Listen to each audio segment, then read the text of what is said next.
Thanks for being with us here on Live Now from Fox. Let's continue on with our coverage there out of the region. I want to show you some of these live vantage points that are still coming into our newsroom at this point.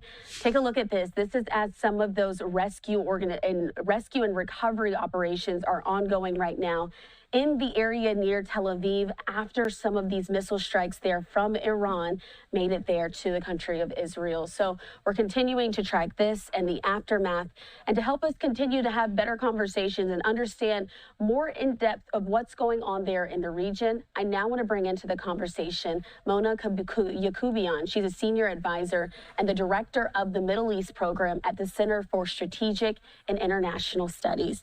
Mona, thanks so much for being with us here on Live Now from Fox. Thank you. Well, let's start with the very basics. There has been long ongoing conflict between Israel and Iran there in the region. And of course, things got to a fever pitch yesterday, or earlier, I should say, in the day on Friday for Israel as they launched those attacks in the early morning hours on Iran. Now Iran has since retaliated. Can you sort of walk us through what you're seeing there in the region and why you came to expect this? Yeah, we're at a very perilous moment in the region where, as you rightly note, Israel first took preemptive strikes, fairly extensive strikes against Iran, targeting nuclear sites, ballistic missile sites, as well as assassinating key leaders in Iran's military and paramilitary forces. This is the first of what we understand from Prime Minister Netanyahu will be a days-long campaign against Iran. And then, as anticipated, and as your photos are showing, Iran has now retaliated against Israel with a barrage of some 100 ballistic missiles. And so I think it's clear that we are at a very dangerous moment in the region where we're seeing escalating tensions between Israel and Iran. And I think the big question remains, can this conflict be contained and eventually de-escalated, contained just to Israel and Iran, or do we see it spread to elsewhere in the region? I think that is the question on everyone's mind as we're continuing to look at the aftermath as well.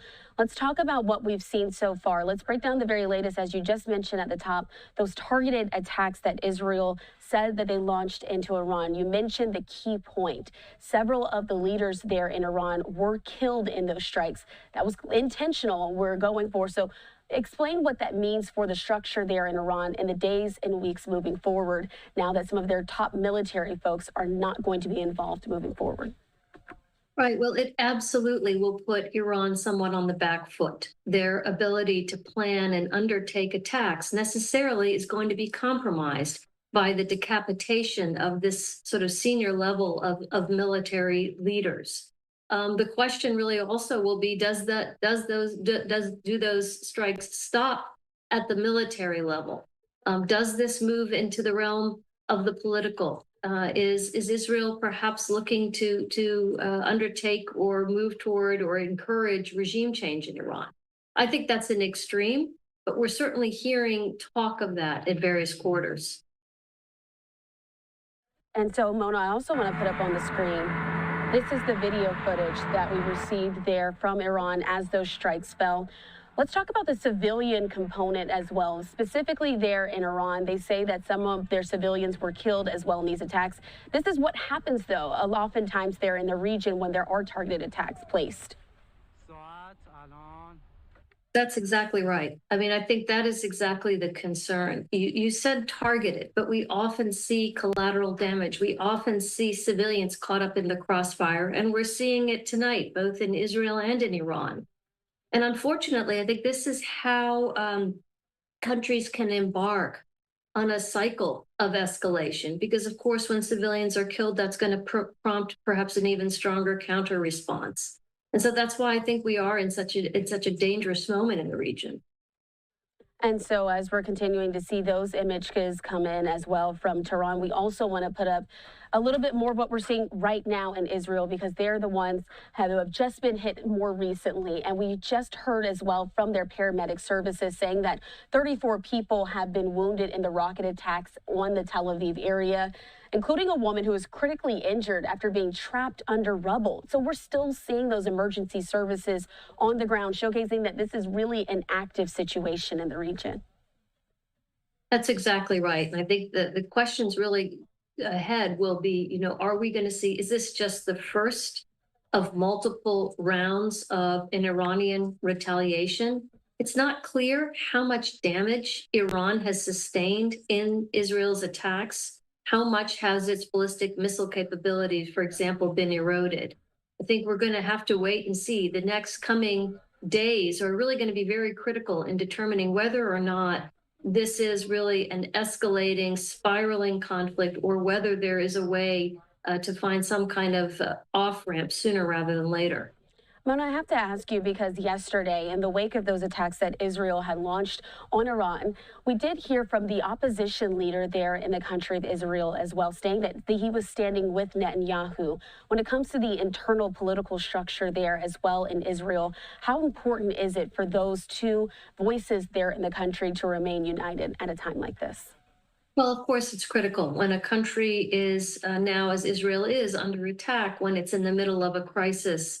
That is not the time for domestic political battles to be waged. And so it's not surprising to hear that. But of course, we know it is also a time of very fraught politics in Israel. How this campaign against Iran will play out in the domestic politics of Israel, I think, is something we'll have to wait and see. And so it's not just politics there on the domestic side in Israel, it's also international politics that are all involved in this as well. So we do know that the sixth round of talks on the nuclear program to discuss what was happening there with the nuclear program in Iran was set to happen in Oman. And we're supposed to see U.S. officials also attending that meeting. Mona, it's unclear at this time if it will still be ongoing, being that there are active attacks there in the region. But what's your thoughts on this? What do you believe that will go forward with those attacks as those talks were set to happen in Oman?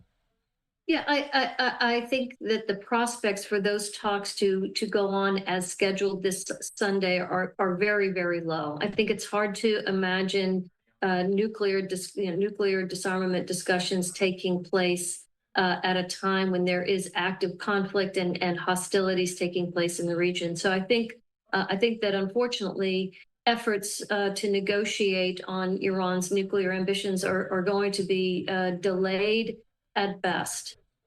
Delayed at best, and we're also getting some of this response in from the United Nations, putting this up on the screen as well, saying that nuclear facilities must never be attacked.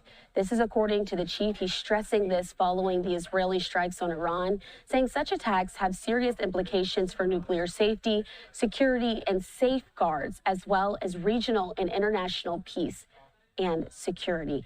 It's such an interesting dynamic that we're discussing when we talk about this, because there is a concern for larger safety for many people in other countries all over the world when nuclear facilities are attacked. Of course, I mean, those are very specific types of targets, right? And when those kinds of sites are attacked, there is concern, and I believe there's reporting that there may be radiation contamination already as a result of some of those strikes. So I think that it does raise big concerns for the safety and security of not just civilians in Iran, but frankly surrounding countries as well. And so, again, we're continuing to see some of this reaction still come in from the independent Senator Bernie Sanders, saying talks to address Iran's nuclear program were planned for Sunday. Instead, Netanyahu launched illegal strikes on Iran, killing a top ceasefire negotiator, undermining U.S. diplomatic efforts, and putting countless innocent lives at risk. We can't be dragged into another Netanyahu war. Of course, he feels very strongly about this, but we've also seen rhetoric to the other side as well. When it comes to how the United States, though, in a whole is going to respond to this under President Trump, what do you expect some of those actions to be? I mean, I think we're seeing clear signaling that President Trump has indicated that the U.S. is not interested in getting involved offensively in the hostilities that are taking place. The United States has and will continue to undertake defensive actions to protect, to help intercept, for example, some of the missiles being fired off by Iran. So I think we can expect a heightened U.S. military presence in the region, but it will be largely for defensive purposes, not to join into the attack. And so, Mona, as we're continuing to watch some of the video footage that's still coming in and that they're putting out this one from the IDF of some of those missile attacks that came in from Iran, I have to ask you, as we're looking ahead, what else should we be paying attention to? Well, I think the key is going to be, do we see this conflict expanding? Is there a way in which other countries are brought in, perhaps unintentionally? Do some of Iran's proxies start to engage? And in particular, I would point to the Houthis, the Yemeni militia that is part of Iran's axis of resistance. Do they engage and start to fire off missiles again at Israel? I think these are the kinds of things we're going to be watching for in the very short term to see whether or not what we're watching so far can be contained, or does it escalate in an uncontrolled manner? And Mona, we also have to remember that there are still hostages there in Gaza. So there's several situations that are sort of conflating at the same time. We've been keeping our eyes on that story as some are being released, but that's still a major point there for Israelis. Absolutely. You raise a really important point, Christina, which is this isn't the only conflict being waged right now in the Middle East. There is indeed ongoing conflict in Gaza. Israeli hostages still kept there, still stuck there, but also a number of civilians in Gaza suffering under both strikes and siege-like conditions in terms of no real access to humanitarian assistance. So the region is really in an incredibly fraught and fragile place this evening. Mona, before I let you go, we were just talking about in my last conversation a bit more about what some of these other backers are doing for certain countries in the region as well. And so the question was brought up about Russia. We do know that Putin has reached out separately to both of these countries, but the relationship, can you sort of explain it between Russia and Iran and what folks can maybe expect from that? Yeah, I mean, Russia has longstanding ties to Iran by virtue of both of them being engaged in Syria on the side of the now deposed dictator Bashar al-Assad. We saw after Russia's invasion of Ukraine, ties between Russia and Iran, especially military cooperation, deepening. So I think it's going to be really important to watch how Russia engages in this. Does Russia decide to provide additional support to Iran at this moment? At the same time, Mr. Putin also has solid relationships with Prime Minister Netanyahu.